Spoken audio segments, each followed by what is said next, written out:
here's my bunny ears. Are they standing up? Hey sitters, welcome back to another video. In today's video, we're going to be talking about Easter crafts because Easter is right down the road. I have 2 Easter crafts for you, and then also some games that I like to play with my kiddos while I babysit for them. So our first craft is a Easter bunny ears crown, headband, I guess you'd say. So what you'll need for this first craft is some white construction paper, pink construction paper, a marker or pencil, scissors, glue, and a stapler. So for this craft, to make the headband, you need some sturdy paper. And what I did was I folded mine into 4ths to give it some stability. Now, depending on the size of the child's head, depends on how many pieces you'll need. But I start off with 2, I staple them together, and then I'll measure their head and then staple it there. And I'll show you what I mean. Let me staple this first.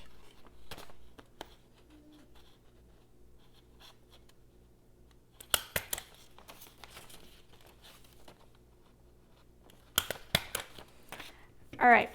Now that's there, you will probably have to, and mind you, my head's going to be bigger than kids, but you will take it around and measure it, and then you'll just staple it to where it fits their head.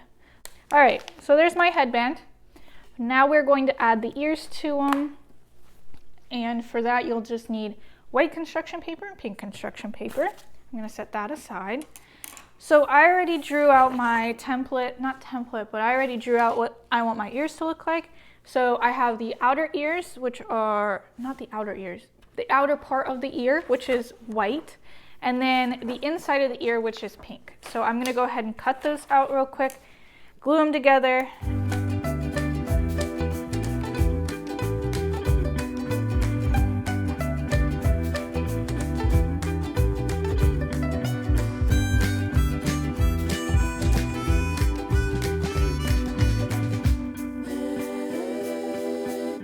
Glued them together now, and mind you, the kids will be doing this, so it's not going to be perfect, but it will be cute and it will be their crafts and their work. So I've glued them together. They look like little bunny ears now, and I'm going to go ahead and staple them onto the headband. You want to make sure that you are not stapling it to where the crease is in the middle of their forehead, that it is on either side of their head. So you're going to staple the ears onto the solid parts of the headband. So I'm going to go ahead and do that.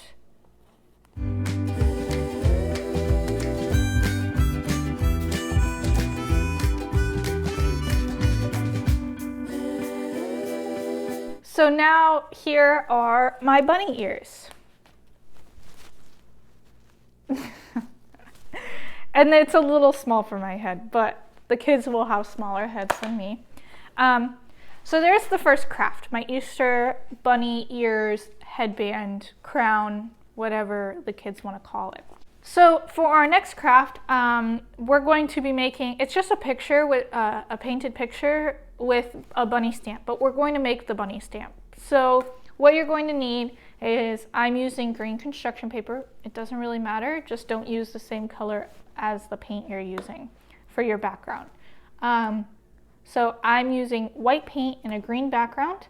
You'll need 2 toilet paper rolls, but I only have 1 today, so I'm going to work with it. And a black marker. So what I'm going to do first is I'm going to pour out some paint onto a plate. I'm going to go ahead and dip my toilet paper roll into my white paint, and I'm just going to make circles, and I'm just going to put them wherever I'd like. What I'm going to do is now I'm just going to squeeze the paper towel roll to make the shape look like a diamond. Now I'm using the other side because if you can see here, my cardboard's like peeling, and I don't want that to show up in my bunny ear, so I'm going to just use the other side. And I'm going to do one ear at a time for these bunnies.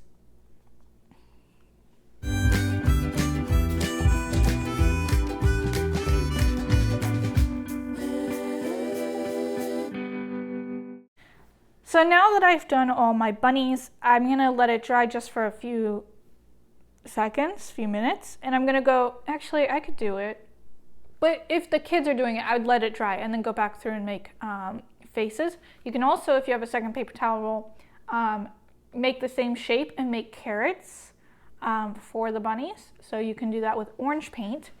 I got some paint on me. But I'm going to go ahead and go through and give these bunnies some faces.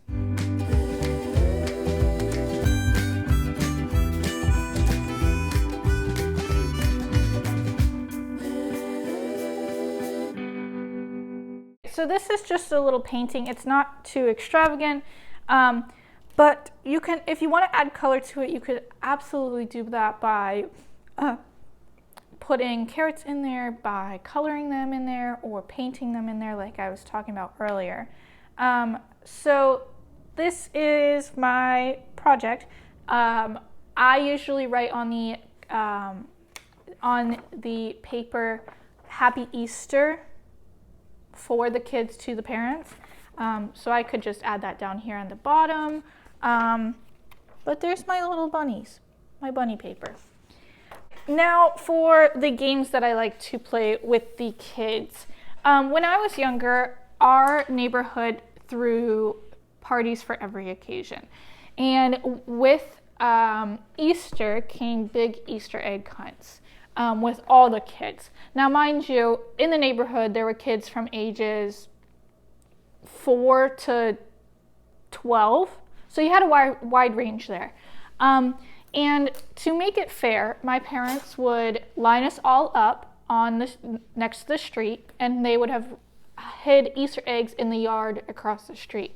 And what would happen is they would set a timer, and from the younger kids would get like a 30-second head start, and the older kids would have to wait, and then they would release this age to this age, and then the last of us would be able to go play or go find Easter eggs. And these Easter eggs were everywhere. There were some in the grass, some were in the bushes, some were high up in the trees, and the older kids had to abide by the rule that they could not touch Easter eggs that were on the ground. They had to be off the ground.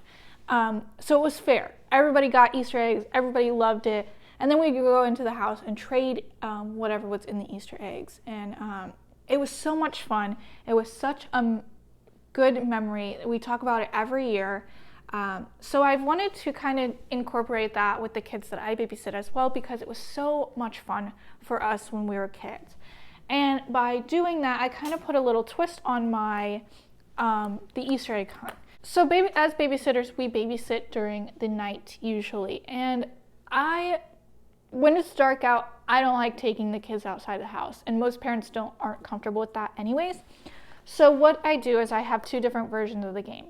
If I have older kids and they're not scared of the dark, we play a hide and go seek or Easter egg hunt in the dark. And what I do is usually I take these candles, and they are battery operated candles, and I hide them in the egg.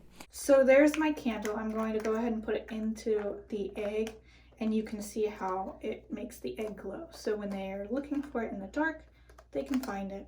We turn off all the lights in the house, it's dark outside, and I hide these Easter eggs in the dark, and they have to go find them.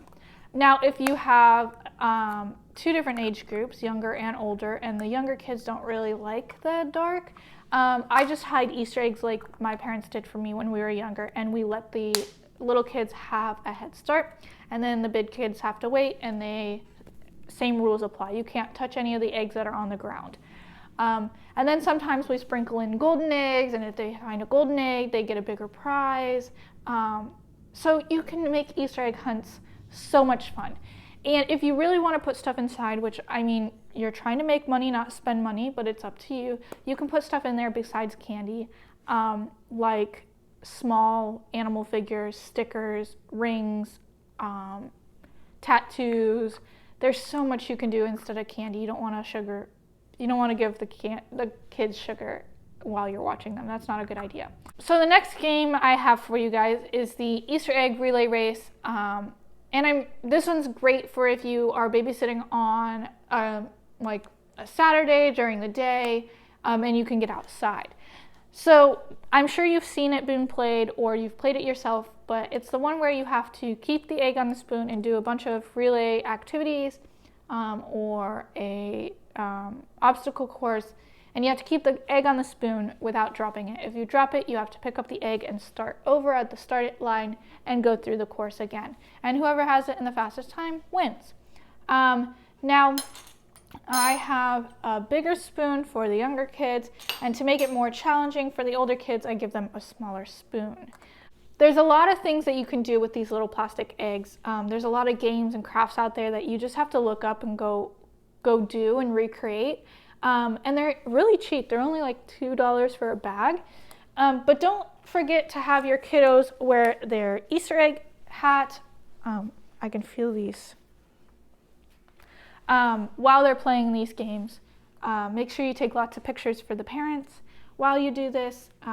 And if you recreate any of these games, or if you find a craft that's really cool using these little plastic eggs, let me know down in the comment section below.